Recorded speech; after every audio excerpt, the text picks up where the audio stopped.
تو عثمان بھائی، جیسا کہ ہم بات کر رہے تھے کہ جادو کی قرآن و حدیث میں بھی ظاہر ہے کچھ وضاحت تو ہوئی ہوگی. ایک تو وہ ٹھیک ہے، کانسیپٹ سمجھ میں آتا ہے کہ لوگ خود اپنے اوپر نیگیٹو اثرات حاوی کر لیتے ہیں، لیکن صحیح بخاری میں روایت ہے کہ اللہ کے نبی صلی اللہ علیہ وسلم پر بھی جو ہے جادو ہوا. تو شریعت اس بارے میں کیا کہتی ہے کہ کیا جادو، کالا جادو ہوتا ہے، اور اگر ہوتا ہے اس کے کیا سائنز ہیں اور وہ کس طرح سے ہو جاتا ہے؟ دیکھیں محمد علی بھائی، کہ پہلے ہم نے ڈسکس کیا کہ ایک جادو وہ ہے جو لوگ اپنے اوپر خود کرتے ہیں.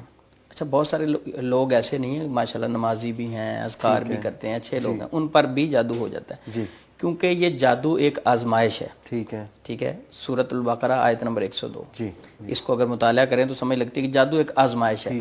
وہ نیک آدمی پر بھی آزمائش آ سکتی ہے، دوسروں پر بھی آ سکتی ہے. جو آپ نے کوٹ کیا کہ نبی صلی اللہ علیہ وسلم پر جادو ہوا، تو آپ صلی اللہ علیہ وسلم پر واقعتاً ہوا. بخاری شریف میں یہ حدیث موجود ہے، اور آپ صلی اللہ علیہ وسلم پر اس کا اثر ہوا. لیکن ہم اس بات کو اس پہلو سے لیں گے کہ آپ صلی اللہ علیہ وسلم پر جو جادو ہوا وہ ایک امت کے لیے میسج تھا کہ اگر امت محمدیہ پر جادو ہو، کسی شخص پر، کسی خاتون پر، کسی پر بھی، تو اس کو زائل کیسے کریں. تو نبی صلی اللہ علیہ وسلم پر جادو ہوا تو فلک ناس نازل ہوئیں. ٹھیک ہے، معوذتین. تو آپ صلی اللہ علیہ وسلم ہمیشہ رات کو سوتے ہوئے آخری 3 مرتبہ پڑھ کے، ہاتھوں پہ پھونک مار کے، اپنے جسم پہ دم کر کے سوتے تھے. تو جادو کی حقیقت ہے، جادو واقعتاً ہو جاتا ہے. نبی صلی اللہ علیہ وسلم نے فرمایا کبیرہ گناہوں میں سے ایک یہ ہے کہ کسی پر جادو کروانا. تو اسی طرح نبی صلی اللہ علیہ وسلم جب جادو ہوا تو کمزور بھی ہوئے. آپ صلی اللہ علیہ وسلم نے بخاری شریف میں روایت بہت سارے کام نہیں کیے ہوئے ہوتے تھے، آپ سمجھتے تھے کہ شاید یہ کام کر لیے ہیں، تو اس کا اثر ہوا. یہ ایک امت محمدیہ کے لیے میسج ہے. کچھ لوگ یہ کہتے ہیں لو جی نبی صلی اللہ علیہ وسلم پر جادو ہو گیا، یہ لوگ تو گستاخ ہیں، اس طرح کی بات کریں. دیکھیں آپ صلی اللہ علیہ وسلم کو تو بخار بھی ہوا تھا، تو آپ صلی اللہ علیہ وسلم بیمار بھی ہو جاتے تھے. تو یہ ایک عام چیزیں ہیں. آپ صلی اللہ علیہ وسلم انسانوں میں سے تھے، یہ ہے کہ سب سے اعلیٰ تھے. ٹھیک ہے، سب سے اعلیٰ تھے. آپ صلی اللہ علیہ وسلم کی جوتی، کیا آپ صلی اللہ علیہ وسلم کی جوتی پر، خاک پر بھی ہماری جان قربان. ٹھیک ہے، لیکن آپ صلی اللہ علیہ وسلم پر جادو ہوا، یہ ایک مرض کی طرح تھا. اسی طرح اما عائشہ صدیقہ رضی اللہ عنہا پر جادو ہوا. مسند احمد میں روایت موجود ہے کہ وہ دن بدن پہلے بیمار ہوئی، پھر ان کی بیماری طول پکڑتی گئی، کافی زیادہ بیمار ہو گئی. تو ان کے بھتیجے نے، ایک مدینے میں آدمی آیا، اس سے ڈسکس کیا کہ اما عائشہ صدیقہ رضی اللہ عنہا کے متعلق میری چچی جان ہے، تو ان کو یہ مسئلہ ہے. انہوں نے جب ساری سمٹمز پوچھی، انہوں نے کہا اس کے اوپر تو جادو ہے.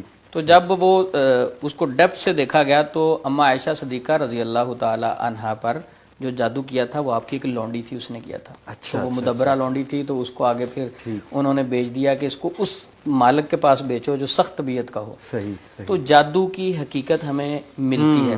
اچھا، یہ تو وہ ہے، جادو کہتے ہیں کہ جب کسی جادوگر سے معاہدہ کیا جاتا ہے، اور جادوگر اسے کہتے ہیں کہ جو شیطان سے معاہدہ کرتا ہے. تو وہ آگے مختلف آپ کے کپڑے لے گا، آپ کے بال، آپ کی پکچریں. اکثر لوگ علاج کرواتے ہوئے اپنی تصویریں دے دیتے ہیں، اپنی والدہ کا نام دے دیتے ہیں، اپنے کپڑے دے دیتے ہیں. کچھ لوگ پینسلیں رکھ کے چیک کرتے ہیں. یہ ساری جادوگری ہے. اس ذریعے سے ہی ٹریپ کیا جاتا ہے. علاج کروانے جاتے ہیں، مزید ذہنی طور پہ پھنس کے آ جاتے ہیں، وہ ان کو ذہنی طور پہ کنٹرول کر لیتے ہیں. تو اگر قرآن و سنت سے دیکھا جائے، جادو کے بغیر اگر جنات تنگ کر سکتے ہیں تو جادو میں تو معاہدہ ہوتا ہے، پھر تو اور تنگ کریں گے. جی. تو اگر دیکھیں مالی حوالے سے یہ ڈسٹرب کر سکتے ہیں یا نہیں. ابو ہریرہ رضی اللہ تعالیٰ عنہ والی روایت کہ مالی حوالے سے نقصان پہنچا رہے تھے، غلہ چوری کرنے آیا تھا شیطان. اور اسی طرح اگر ہم دیکھیں جو صحابی شہید ہوئے تھے خندق کے موقع پر، سانپ نے جو آپ کو شہید کیا، تو اس کا مطلب جانی نقصان بھی جادو دے سکتا ہے، مالی نقصان بھی دے سکتا ہے، صحت کو معاملات بھی ہو سکتے ہیں. لیکن یہ ایک معالج ڈیسائیڈ کرے گا، اور معالج بھی وہ جو شرعی علاج کرتا ہے.